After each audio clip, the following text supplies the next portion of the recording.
We are here with Samuel today. How's it going, Samuel? Yeah, really good. And you, how are you? Very good, very good. Thank you for doing this. No problem. So, just to start off, Samuel, whereabouts are you from and how old are you? I'm 27 years old. I had it in July, and I'm from Saint-Eustache, Quebec. So my first language is French, but no problem to talk in English too.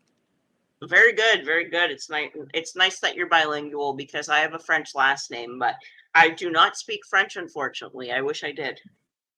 Maybe you could learn from me. Yeah, maybe. My grandparents were French, so I have a Uh, little bit of an understanding of it. I just can't speak it.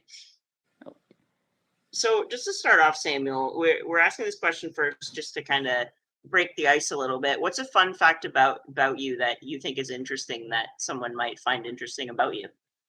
well, you'll see that maybe we'll talk a lot about sports and with us, but I'm a big sports fan, but really a big sport. Like I'm a journalist and sports, and I only think about sports. So you could think maybe when you're in a wheelchair, you don't like a lot of sports because you can do it, but I love sports. Like it's the only thing that I live for, I think. I can agree to that. I'm very much the same. So before we get into sort of the sports journalism and what you do for a living, Hmm. how has your journey been with Duchenne? When were you diagnosed, and what has the journey been like throughout your life with Duchenne? Well, we can talk about a little thing about interesting facts. Is that my brother is also a Duchenne, diagnosed with Duchenne. So, we had the first diagnostic with my brother, and then when I was born, like I was, I think, 1.5. We already knew that I had the muscular dystrophy, so that started like that. But I'm lucky because my parents always took the disease like maybe a normal way of life because we always had like we went to normal schools and we always tried to be as much normal as possible. So we accepted it maybe little easier than most of people sometimes. Definitely, it's good when you kind of have the experience with it.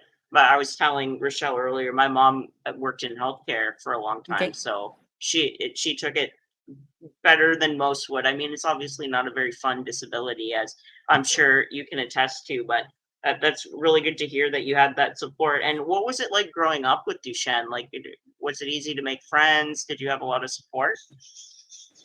Well, sometimes when we don't go to normal school or we're not with the normal people, like we can say, it's hard to make friends and to have a normal life, like I said. But I was very lucky to have friends in school because I was at normal school. So people were not necessarily afraid of me because I showed people that I accepted my disease a little more. So people were not afraid to talk to me because sometimes you know it probably people are a little bit afraid of us to talk to us because we're different.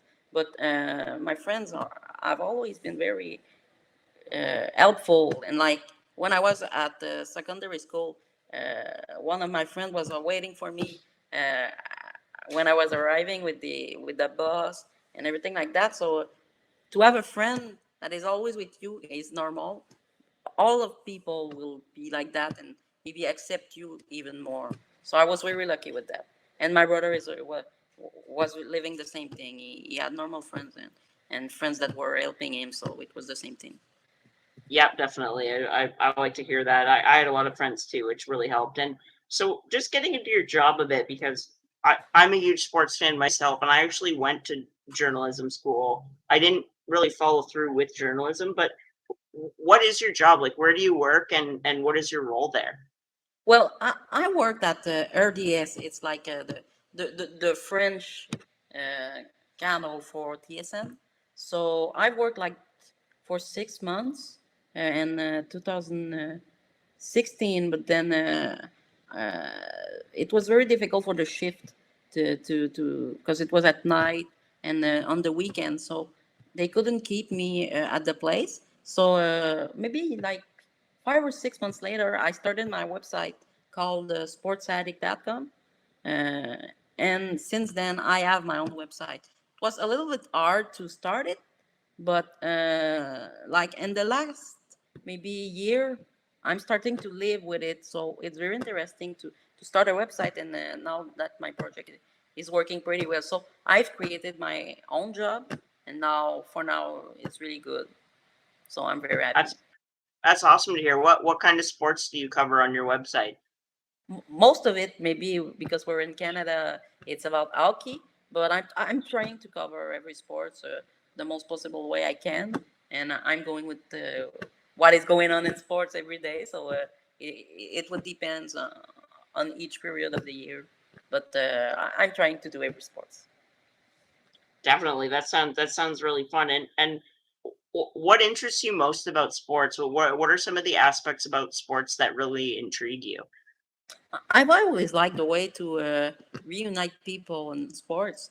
I think it's the best thing to see people getting together to have fun, to watch a game, to be all together every night. So that's what I like about sports, and we saw it during the COVID, and right now, since the sports is coming back, it looks like people are have a better humor and society because when your team is winning, like the Montreal Canadiens were in the last playoffs, people were more happy. So I think this is what is the best about sports. It's that it's going with how we feel every day. Definitely, and it was really cool to see that. Here in Ontario, it was a little hard since, as you know, the Leafs have trouble making it out of the first round. We weren't able to experience that, but it was definitely cool to see, like, being a Leafs fan, and we were obviously a little jealous of Montreal, but I mean, it was really cool to see people having fun again and enjoying the games. And I would assume now, I'm not going to assume, so I'll ask you: is hockey your favorite sport? Well, I don't think you have to ask the question. Yes, no, the hockey is my favorite sport, and like I said, I think we all been seeing hockey since we're like 1 year since we're born, so it's normal that I think we love hockey. Definitely, being Canada's national sport, it's definitely hard to escape it. If even my friends who don't watch hockey regularly will always get together to watch a game. It just seems like a pastime for us. And why hockey? What is your favorite part about hockey? Why do you like hockey so much?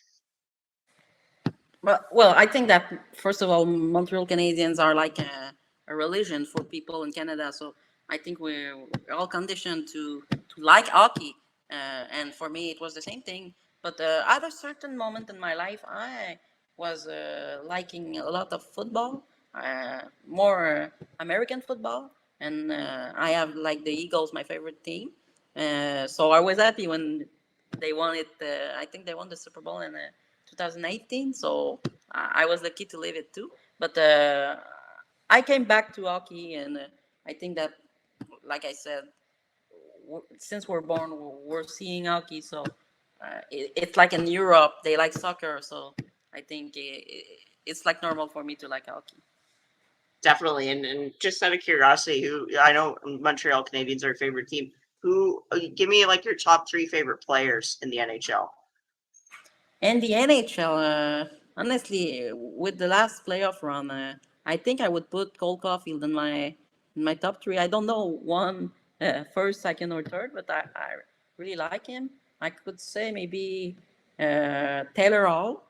He was one of my favorite player when he was more with the Oilers, the Edmonton Oilers. But like I don't know why I was always playing with him when I was playing NHL. So.